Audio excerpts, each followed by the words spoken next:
Umar bin Khattab റളിയല്ലാഹു അൻഹു Abdulrahman bin ഔഫ് റളിയല്ലാഹു അൻഹുവിനെയും കൂട്ടിയിട്ട് ഖലീഫയായ സമയത്ത് ഒരു നൈറ്റ് പെട്രോളിംഗ് നടത്തുന്നുണ്ട്. രാത്രി ഇങ്ങനെ അദ്ദേഹം ഇങ്ങനെ തന്റെ രാജ്യത്ത് കൂടി ഇങ്ങനെ പെട്രോളിംഗ് നടത്തുകയാണ്. വല്ലവരും പ്രയാസപ്പെടുന്നുണ്ടോ എന്ന് ഒരു കൂരയിൽ നിന്നൊരു ചെറിയ കുട്ടിയുടെ കരച്ചിൽ കേൾക്കുന്നുണ്ട്. അദ്ദേഹം താൻ ഖലീഫയാണെന്ന് അറിയിക്കാതെ ആ വീട്ടിലേക്ക് ചെല്ലുന്നു. ഈ കുട്ടി ഇങ്ങനെ കരയുന്നത് കണ്ടപ്പോൾ അദ്ദേഹം ഇടപെടുന്നുണ്ട് ആ കുടുംബത്തിന്റെ വിഷയത്തിൽ. അദ്ദേഹം ചോദിക്കുന്നു, എന്തിനാണ് ഈ കുട്ടി ഇങ്ങനെ കരയിക്കുന്നത്? ആ സ്ത്രീയുടെ മറുപടി, നിങ്ങൾക്കെന്താ പ്രശ്നം?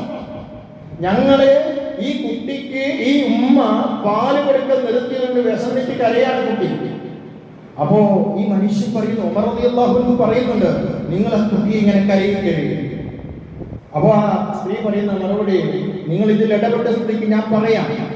ഉമറിന്റെ ഒരു തീരുമാനമുണ്ട്, ഈ നാട്ടിലെ ഖലീഫയുടെ തീരുമാനമുണ്ട്. പാല് കൂടി നിർത്തിയ കുട്ടികൾക്കാണ് റേഷൻ നൽകൂ എന്ന്. അതുകൊണ്ട് ഈ കുട്ടിക്ക് റേഷൻ കിട്ടണം. അതുകൊണ്ടാണ് ഞാൻ എൻ്റെ കുട്ടിയെ പാല് കൂടി നിർത്തിയത്.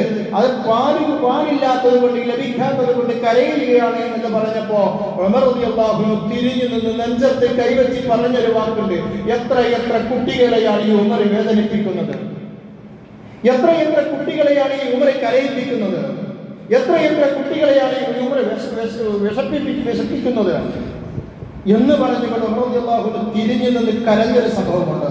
എന്നിട്ട് ഉമർ റളിയല്ലാഹു അൻഹു രാജ്യത്തിന്റെ നിയമം മാറ്റി എഴുതി.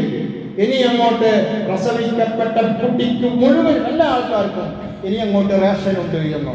നിങ്ങൾ നോക്ക്, ഒരു കുട്ടിയുടെ കരച്ചിലാണ് ഒരു രാജ്യത്തിന്റെ നിയമം മാറ്റി എഴുതാൻ കാരണമായത്. അവസാനിച്ചോ? ഇല്ല. നബി സല്ലല്ലാഹു അലൈഹി വസല്ലമ നമസ്കാരത്തിൽ ദീർഘമുള്ള സൂറത്ത് ഓതാൻ വേണ്ടി ഉദ്ദേശിക്കുന്നു. ഇന്നി ലഅദ്ഖുലു ബിസ്സലാത്തി ഉരീദു അൻ യുതീലഹ വഅസ്മഉ ബുകാഅൻ സബീ. ദീർഘമായ സൂറത്ത് ഓതണമെന്ന് റസൂൽ തീരുമാനിക്കുമ്പോൾ അപ്പുറത്ത് നിന്ന് കുട്ടികളെ കരച്ചിൽ കേൾക്കുന്നു. കുട്ടികളെ കരച്ചിൽ കേൾക്കുമ്പോ ഈ ഉമ്മയ്ക്ക് നമസ്കാരത്തിൽ ശ്രദ്ധ ചെലുത്താൻ കഴിയില്ല. ഉമ്മയ്ക്ക് വലിയ പ്രയാസമായിരിക്കും. ആ ഉമ്മയുടെ മനസ്സ് വേദനിക്കും, പ്രയാസപ്പെടുമെന്നതുകൊണ്ട് നബി സല്ലല്ലാഹു അലൈഹി വസല്ലമ ചുരുക്കി അങ്ങോട്ട് ചെറിയ സൂറത്ത് ഓതുന്നു. അതുപോലെ